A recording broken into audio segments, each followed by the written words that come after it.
One of the biggest differences I see between how winning and losing traders approach trading is in the area of backtesting. When I first started trading, I'd watch a YouTube video, learn a new strategy, but when I went to try it myself, more times than not, I'd lose money trying to replicate what they were doing. It wasn't until later that I realized they were cherry picking the perfect situations or sweeping all of the other losing trades under the rug. I don't want you to take mine or anyone else's word that something is a good or bad idea. When all is said and done, it's your money on the line. After watching this video, you'll have the tools to find out for yourself. The other day, I came across something interesting called the pivot point super trend strategy. This was posted a little over 2 months ago. Listen to what he has to say. I have back-tested this trading strategy on both Bitcoin and Ethereum. Trading strategy has actually been quite successful in the back test that I've done on Bitcoin, with up to a 90% success rate and approximately 100% profit per week. Ethereum is a little bit different, more around an 80% success rate, and profits somewhere around the same in the back testing that I have done, and this is on a 15-minute chart. That's enough to get my attention. 90% success rate? I watched the rest of the video and he lays out the rules for using 3 particular indicators. What I'm gonna do this weekend is record a video of me backtesting and optimizing his strategy. Make sure to subscribe so you don't miss that next week. Right off the bat, I want you to keep a few things in mind when evaluating someone's claim. He goes on to say this strategy is for the 1 minute, 5 minute, and 15-minute charts for Bitcoin and Ethereum. Some things should be common sense, but if it's not obvious, would I jump right in and trade this for real money? No, of course not. What if you swing trade a stable blue chip like Coca-Cola? Could this same idea work?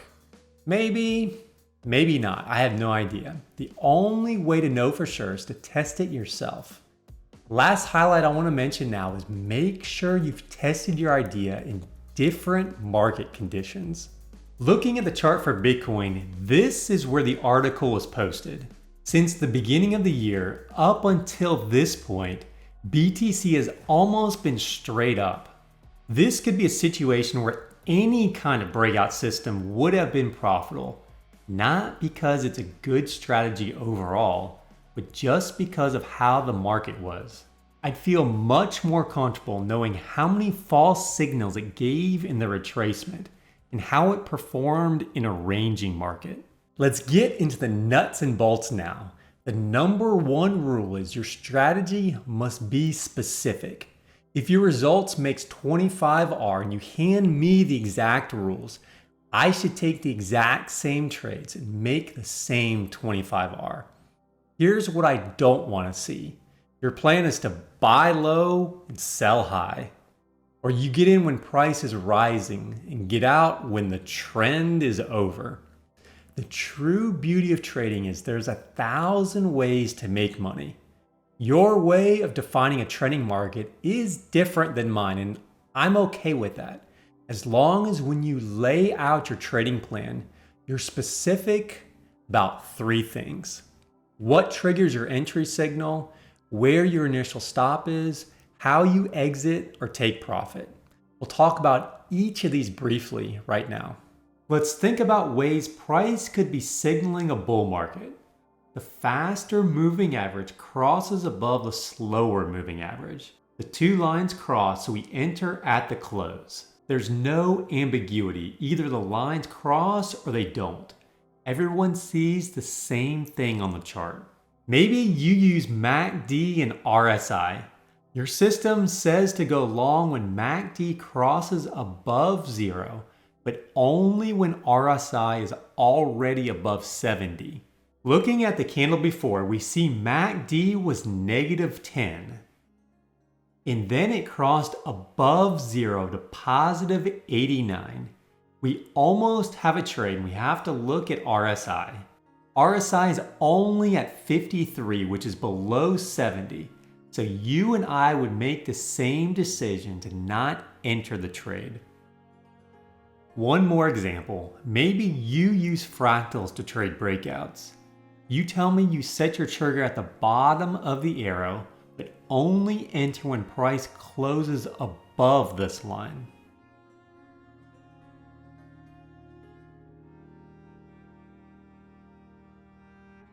At the close of this candle, both you and I see the new fractal arrow and move our entry to the bottom of this new arrow.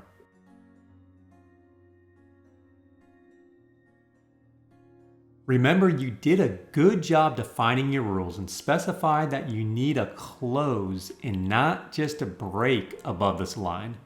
It would be clear to you and me this would not be an entry.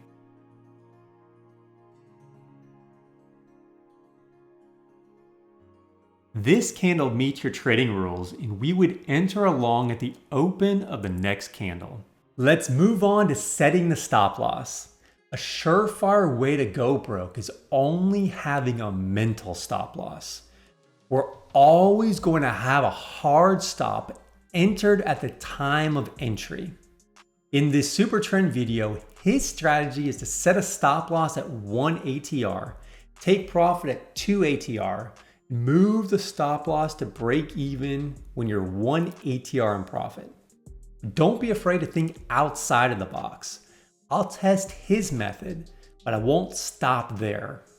I'll see what would happen if I used 2.5 ATR instead of 2 to 1. I assume I'll have a few more losing trades, but maybe the winners will more than make up for it. Or what if instead I use a moving average as a trailing stop instead of a static 2 to 1? Whatever method I choose, I can clearly define the parameters so that if we're both trading the strategy, you and I will get exactly the same results. Let's assume he backtested the strategy from here to here. My next step would be to drop to the 15-minute chart, see how it performs on the right side of the chart. I would then record my results in a spreadsheet like this. Assuming it shows a profit, your next step would be to forward test your strategy in the live market, either on a demo account or a reduced trading size. If you normally take 2% per risk, scale it down to 0.5%. Once you feel comfortable, then you can start increasing your size. If you've ever read the fine print of any financial product, it always has this disclaimer: past performance does not guarantee future results. You want to avoid garbage in, garbage out.